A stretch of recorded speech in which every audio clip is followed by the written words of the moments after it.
Hello ನಮಸ್ಕಾರ, ಎಲ್ಲರೂ ಹೇಗಿದ್ದೀರಾ? ಎಲ್ಲರೂ ಚೆನ್ನಾಗಿದ್ದೀರಾ ಅಂತ ಭಾವಿಸಿ ವಿಡಿಯೋ ಸ್ಟಾರ್ಟ್ ಮಾಡ್ತಿದ್ದೀನಿ. So welcome back to Sushmita Gowda YouTube channel. First ವಿಡಿಯೋಲಿ ಸೋ ಅನ್ನೋದನ್ನ ಬಿಡಬೇಕು, ಬಿಕಾಸ್ ನನ್ನ ವೀಡಿಯೋಸ್ನ ನೋಡ್ತಾ ಇದ್ದಾಗ ಎಷ್ಟು ಸಲ ಸೋ ಅಂತ ಯೂಸ್ ಮಾಡಿದ್ದೀನಿ ಅಂತ ಅನ್ಕೊತಿದ್ದೆ. ಇಟ್ಸ್ ಓಕೆ, ಸಮ್ಟೈಮ್ಸ್ ಮಿಸ್ಟೇಕ್ ಆಗಿದೆ, ಅದನ್ನು ಕರೆಕ್ಟ್ ಮಾಡ್ಕೊಂಡು ಇನ್ನು ಮುಂದೆ ವೀಡಿಯೋಗಳಲ್ಲಿ ಸೋ ಅಂತ ಜಾಸ್ತಿ ಯೂಸ್ ಮಾಡಲ್ಲ.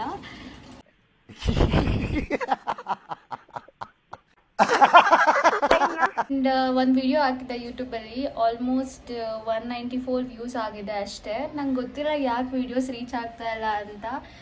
ಜನಗಳು ಹೇಗೆ ಅಂದರೆ ಬೆಳೆದಿರೋರನ್ನೇ ಬೆಳ್ಸೋಕ್ಕೆ ಟ್ರೈ ಮಾಡ್ತಾರೆ ಹೊರತು ಲೈಕ್ ಇವಾಗ ಸ್ಟಾರ್ಟ್ ಮಾಡಿರೋರನ್ನ ಯಾರನ್ನೂ ಬೆಳೆಸ್ಬೇಕು ಅಂತ ಅಂದ್ಕೊಳ್ಳಲ್ಲ.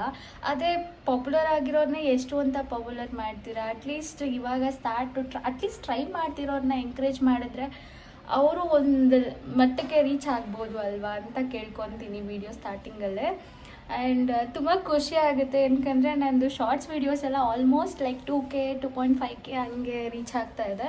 ನಂಗೆ ಅದ್ರಲ್ಲಿ ಖುಷಿ ಇದೆ. ಬಟ್ ವ್ಲಾಗ್ ಮಾಡ್ತಾ ಇದ್ದರೆ ಯಾರೂ ನೋಡ್ತಾ ಇಲ್ಲ. ಸೊ ಅದೊಂದು ಬೇಜಾರಿದೆ, ಬಿಕಾಸ್ ಟೈಮ್ ಕೊಟ್ಟು ಎಡಿಟ್ ಮಾಡಿ ಸೊ ಎಲ್ಲ ಪ್ಲ್ಯಾನ್ ಮಾಡ್ಕೊಂಡು ವೀಡಿಯೋ ಮಾಡ್ತೀವಿ, ಅದು ರೀಚ್ ಆಗಿಲ್ಲ ಅಂದಾಗ ತುಂಬ ಬೇಜಾರಾಗುತ್ತೆ. ಇಟ್ಸ್ ಓಕೆ, ಎಲ್ಲ ವೀಡಿಯೋಸು ರೀಚ್ ಆಗಬೇಕು ಅಂತ ಅಲ್ಲ, ಸ್ವಲ್ಪ ಇಂಟ್ರೆಸ್ಟಿಂಗ್ ಟಾಪಿಕ್ ಕೊಟ್ಟರೆ ರೀಚ್ ಆಗುತ್ತೆ ಅಂತ ನಾನು ಅಂದ್ಕೊಂಡಿದ್ದೀನಿ. And this is all baby step. So ಮುಂದೆನೂ ಏನು ರೀಚ್ ಆಗುತ್ತೆ ಅಂತ ನಾನು ಭಾವಿಸ್ತೀನಿ. ಬಿಕಾಸ್ ಯಾವಾಗಲೂ ಸ್ಟಾರ್ಟಿಂಗಲ್ಲೇ ನಿಮಗೆ ಎಲ್ಲ ಸಿಗಲ್ಲ. ಒಂದೊಂದೇ ಸ್ಟೆಪ್ ಹತ್ಕೊಂಡು ಹೋದಾಗಲೇ ಒಂದು ಅಂದ್ಕೊಂಡಿರೋ ಪ್ಲೇಸ್ನ ಆಗಲಿ, ಇಲ್ಲಾಂದರೆ ನಾವು ಅಂದ್ಕೊಂಡಿರೋ ಗೋಲ್ನ ಆಗಲಿ ಅಚೀವ್ ಮಾಡೋಕ್ಕೆ ಸಾಧ್ಯ ಅಂತ ನಾನು ಭಾವಿಸ್ತೀನಿ. ಆ್ಯಂಡ್ ಒಂದು ಸ್ಮಾಲ್ ಹಂಬಲ್ ರಿಕ್ವೆಸ್ಟ್, ಯಾರ್ಯಾರು ವೀಡಿಯೋಸ್ ನೋಡ್ತೀರಾ ಪ್ಲೀಸ್ ನನ್ನ ಚಾನಲ್ನ ಸಬ್ಸ್ಕ್ರೈಬ್ ಮಾಡ್ಕೊಳ್ಳಿ ಆ್ಯಂಡ್ ಲೈಕ್ ಮಾಡಿ, ಶೇರ್ ಮಾಡಿ, ಆ್ಯಂಡ್ ಸ್ವಲ್ಪ ಜನಕ್ಕೆ ರೀಚ್ ಆಗೋ ಥರ ಮಾಡಿ. ಆವಾಗಲೇ ಒಂದು ಎಂಥೂಸಿಯಾಸಮ್ ಸಿಗೋದು, ಓಕೆ ನೆಕ್ಸ್ಟ್ ವೀಡಿಯೋ ಮಾಡಬೇಕು, ಜನಗಳನ್ನ ಖುಷಿ ಪಡಿಸ್ಬೇಕು ಅಂತ. ಸೊ ನೆಕ್ಸ್ಟ್ ವೀಡಿಯೋಗಳಲ್ಲಿ ನಾನು ತುಂಬ ಎಂಟರ್ಟೈನ್ ಮಾಡಬೇಕು ಅಂತ ಅಂದ್ಕೊಂಡಿದ್ದೀನಿ. ಸೊ ಎಂಟರ್ಟೈನಿಂಗ್ ವೀಡಿಯೋಸ್ ತೊಗೊಂಬರೋಣ ಅಂತ. ಅದಕ್ಕೆಲ್ಲ ಒಂದು ಮೇಯ್ನಾಗಿ ಬೇಕಾಗಿರೋದು ಸಬ್ಸ್ಕ್ರೈಬ್ ಮಾಡಿಕೊಂಡು ನನ್ನ ವೀಡಿಯೋಸ್ನ ನೋಡೋ ಜನಗಳು. ಸೊ ಅದಕ್ಕೋಸ್ಕರ ಎಲ್ಲರ ಹತ್ರ ರಿಕ್ವೆಸ್ಟ್ ಮಾಡ್ಕೊಳ್ತಿರೋದು ಇಷ್ಟೇ, ವೀಡಿಯೋಸ್ ಯಾರ್ಯಾರು ನೋಡ್ತೀರಾ ಪ್ಲೀಸ್ ಚಾನಲ್ನ ಸಬ್ಸ್ಕ್ರೈಬ್ ಮಾಡ್ಕೊಳ್ಳಿ. Let's come to the point. ಇವತ್ತಿನ ವಿಷಯ ಏನಂದರೆ ಏನೂ ಇಲ್ಲ, ಇವಾಗ ಜಸ್ಟ್ ಎದ್ದು ಫ್ರೆಶ್ ಅಪ್ ಆಗಿ, ನೈಟ್ ಶಿಫ್ಟ್ ಎಂಪ್ಲಾಯೀಸ್ ಎಲ್ಲರಿಗೂ ಗೊತ್ತಿರುತ್ತೆ ಕಷ್ಟ ಏನು ಅಂತ. ಇವಾಗ ಜಸ್ಟ್ ಎದ್ದೇಳೋಕ್ಕಾಗದೆ 3-4 ಗಂಟೆಗೆ. ಸೊ ಅಟ್ಲೀಸ್ಟ್ ಡೇನ ವೇಸ್ಟ್ ಮಾಡಬಾರ್ದು. 7:30 ಲಾಗಿನ್ ಇರೋದ್ರಿಂದ ಕ್ವಿಕ್ಕಾಗಿ ಒಂದು ಶಾಪಿಂಗ್ ಹೋಗಿ ಬರೋಣ ಅಂತ ಹೇಳ್ಬಿಟ್ಟು ರೆಡಿಯಾಗಿದ್ದೀನಿ. ಸೊ ನಾನು ರೆಡಿಯಾಗಿರೋದು ಈ ಥರ. ಆ್ಯಂಡ್ ನೋಡ್ಬೋದು ಒಂದು ಸ್ವಲ್ಪ ಕ್ಯೂಟಾಗಿ ಕಾಣಿಸ್ತಾ ಇದ್ದೀನಿ ಅಂತ ಅನಿಸುತ್ತೆ. ಅಯ್ಯೋ ಜನಗಳಿಗೆ ಇದು ಪ್ರಾಬ್ಲಮ್ ಅಪ್ಪ, ನಮ್ಮನ್ನು ಹೊಗ್ಳುಕೊಂಡ್ರೆ ಅದನ್ನು ನೀವೇ ಹೀರೋಯಿನ್ಗಳ ಇಲ್ಲ ನೀವೇ ಅಂತ ಕಮೆಂಟ್ ಮಾಡ್ತಾರೆ. ಆ್ಯಂಡ್ ಇನ್ನೊಬ್ರು ಏನೋ ಹೇಳ್ತಾ ಇದ್ರು, ಏನಂದರೆ ನೀನು ಹಲ್ ಬಂದುಬಿಟ್ಟು ನಂದಿ ಹೀಲ್ ಥರ ಇದೆ ಅಂತ. ಸೊ ಅದನ್ನು ನಿಜವಾಗ್ಲೂ ಹೆಂಗೆ ತಗೋಬೇಕು ಅಂತ ಗೊತ್ತಿಲ್ಲ. ಆ ಥರ ಇದೆಯಾ ಏನೋ ನಂದಿ ಹಿಲ್ಸ್ ಥರ ಇದೆಯಾ? ಈ ಸಂಗೆ ನಂದಿ ಹಿಲ್ಸ್ ನೋಡೋಕೆ ಜನಗಳು ಅಲ್ಲಿ ಹೋಗ್ಬೇಕಾಗಿಲ್ಲ, ಇಲ್ಲೇ ವೀಡಿಯೋನೇ ನೋಡ್ಕೊಳ್ಳಿ. ಓಕೆ, ಇಗ್ನೋರ್ ಮಾಡೋಣ. ಬಿಕಾಸ್ ಸೆಲ್ಫ್ ಆಬ್ಸೆಷನ್ ಎಲ್ರಿಗೂ ಇರಬೇಕು. ಎಲ್ಲರೂ ಅವ್ರವ್ರನ್ನ ಪ್ರೀತಿಸಿದಾಗಲೇ ಬೇರೆಯವ್ರನ್ನ ಪ್ರೀತಿಸೋಕ್ಕೆ ಸಾಧ್ಯ ಅಂತ ನಾನು ಅಂದ್ಕೊಂಡಿದ್ದೀನಿ.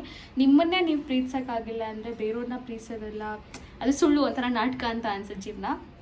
ಸೊ ಎಲ್ರಿಗೂ ಹೇಳೋದು ಇಷ್ಟೇ, ಯಾರು ಏನೇ ಹೇಳಿ, ಯಾರು ಏನೇ ಮಾತಾಡಲಿ, ಪ್ಲೀಸ್ ಅದಕ್ಕೆ ತಲೆ ಕೆಡ್ಸ್ಕೊಳ್ದಲೆ ನೀವೇನು ಅಂದ್ಕೊಂಡಿರ್ತೀರೋ, ನೀವು ಹೇಗಿರಬೇಕು ಅಂತ ಅಂದ್ಕೊಂಡಿದ್ದೀರೋ ಅದ್ರ ಮೇಲೆ ಮಾತ್ರ ಫೋಕಸ್ ಮಾಡಿ, ಅದ್ರ ಮೇಲೆ ಮಾತ್ರ ನೀವು ಅದಕ್ಕೆ ಮಾತ್ರ ಸ್ಟ್ಯಾಂಡ್ ತೊಗೊಳ್ಳಿ. ಆ್ಯಂಡ್ ನಿಮ್ಮ ಮೇಲೆ ನೀವೇ ಪ್ರೀತಿ ಮಾಡಿ, ಬೇರೆಯವ್ರು ಪ್ರೀತಿ ಮಾಡಬೇಕು ಅಂತ ನಿಜವಾಗ್ಲೂ ಎಕ್ಸ್ಪೆಕ್ಟ್ ಮಾಡಬೇಡಿ. ಅದು ನಾನು ಅಷ್ಟೇನೇ, ಸೆಲ್ಫ್ ಆಬ್ಸೆಷನ್ ಜಾಸ್ತಿ ನನಗೆ. ನಾನು ಏನೋ ಹೊಗ್ಳುಕೊಳ್ಳೋದು ಆ್ಯಂಡ್ ಚೆನ್ನಾಗಿ ಕಾಣಿಸ್ಬೇಕು ಅಂತ ಅಂದ್ಕೊಳ್ಳೋದು, ಇಲ್ಲ ಚೆನ್ನಾಗಿ ರೆಡಿ ಆಗೋದು, ಅದೆಲ್ಲ ನನಗಿಷ್ಟ. ಅದು ಬೇರೆಯವ್ರಿಗೆ ಕಷ್ಟ ಆಗ್ತಿದೆ ಅಂದರೆ ನಾನೇನು ಮಾಡೋಕ್ಕಾಗಲ್ಲ. ಸೊ ನಾನು ಹೇಳೋದು ಇಷ್ಟೇ, ನಿಮ್ಗೆ ಇಷ್ಟ ಆಗಲ್ಲ ನೋಡೋಕ್ಕೆ ನಾನು ಅಂದರೆ just block it or else skip ಮಾಡಿ ವಿಡಿಯೋನ, ಅಷ್ಟು ಹೇಳೋಕ್ಕೆ ಇಷ್ಟಪಡ್ತೀನಿ. ಸೊ ಕ್ವಿಕ್ಕಾಗಿ ಒಂದು ಶಾಪಿಂಗ್ ಹೋಗಿ ಬರೋಣ ಬನ್ನಿ. ಏನೇನು ತೊಗೊತೀನಿ, ಏನೇನೂ ತೊಗೊಳ್ಳಲ್ಲ, ಬಿಕಾಸ್ ದುಡ್ಡು ಶಾರ್ಟೇಜ್ ಇದೆ. ಇನ್ನೂ ಸ್ಯಾಲ್ರಿ ಬಂದಿಲ್ಲ, ಸ್ಯಾಲ್ರಿ ಬರೋದು ಫ್ರೈಡೇ, ಎಲ್ಲ ಎಂಪ್ಲಾಯೀಸ್ಗೂ ಗೊತ್ತಿರುತ್ತೆ. ಸೊ ಇರೋ ದುಡ್ಡಲ್ಲಿ ಚಿಕ್ಕದಾಗಿ ಏನು ಬೇಕೋ ನೆಸೆಸಿಟಿ ಏನಿದೆಯೋ ಅದನ್ನು ಮಾತ್ರ ಶಾಪ್ ಮಾಡ್ಕೊಂಬರೋಣ. ಸೊ ನಾನು ಇವಾಗ ಗಾಡಿ ಪಾರ್ಕ್ ಮಾಡಿ ಮೇಲೆ ಹೋಗ್ತಾ ಇದ್ದೀನಿ. ನಾನು ಬಂದಿರೋದು ಸಿಟಿ ಮಾಲ್ಗೆ. So this is the nearest mall ನಮ್ಮ ಮನೆಗೆ, ಅದಕ್ಕೋಸ್ಕರ ಈಗ ಬಂದಿದ್ದೀನಿ. ನೋಡೋಣ ಏನೇನು ಶಾಪ್ ಮಾಡ್ತೀನಿ ಅಂತ. ಸೊ ಆಲ್ಮೋಸ್ಟ್ ಮಾಲ್ ತುಂಬ ಖಾಲಿ ಹೊಡಿತಾ ಇದೆ. ಇವಾಗ ನಾನು ಮಾಲ್ ರೀಚ್ ಆಗಿದ್ದೀನಿ.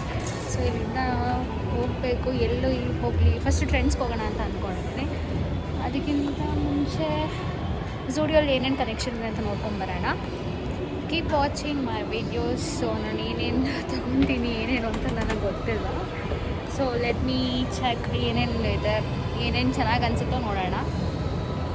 ಮತ್ತು ಇನ್ನೊಂದು ವಿಷಯ ಏನಂದರೆ ಒಬ್ಬೊಬ್ಬರೇ ಬರೋದು ತುಂಬ ಚೆನ್ನಾಗಿದೆ. ಶಾಪಿಂಗ್ ಆಗಲಿ ಇಲ್ಲ ಆಚೆ ಎಲ್ಲಾದರೂ ಹೋಗ್ಬೇಕಂದ್ರೆ, ಬಿಕಾಸ್ ಒಂಥರ ಖುಷಿಯಾಗುತ್ತೆ ಒಬ್ಬರೇ ಬಂದರೆ. ಫ್ರೆಂಡ್ಸ್ ಜೊತೆ ಬಂದರೂ ಖುಷಿ ಆಗುತ್ತೆ, ಬಟ್ ಒಬ್ಬರೇ ಬರೋದು ಅವರು ಇಂಡಿಪೆಂಡೆಂಟಾಗಿ ಎಷ್ಟಿದ್ದಾರೆ ಅಂತ ತೋರಿಸ್ಕೊಳ್ಳುತ್ತೆ.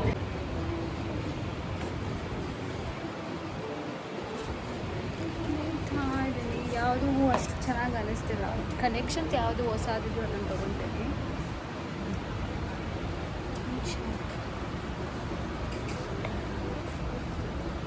ನಾನು ಆ್ಯಕ್ಚುಲಿ ಪ್ಯಾಂಟ್ ತೊಗೊಳ್ಳೋಣ ಅಂತ ಬಂದಿದ್ದು, ಬಿಕಾಸ್ ನಾನು ಮೈಸೂರಲ್ಲೇ ಎಲ್ಲ ಬಟ್ಟೆ ಬಿಟ್ಬಿಟ್ಟಿದ್ದೀನಿ, ಎಸ್ಪೆಷಲಿ ಪ್ಯಾಂಟ್ಸ್ನ.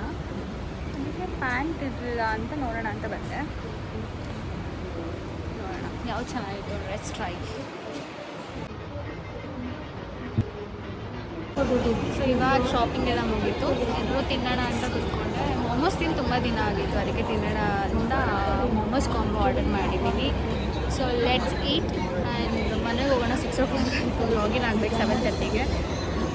ಶಾಪಿಂಗ್ ಎಲ್ಲ ಮುಗೀತು, ನಿನ್ನ ಮನೆಗೆ ಹೊರಡೋದಷ್ಟೇ ಬಾಕಿ ಅಷ್ಟೇ.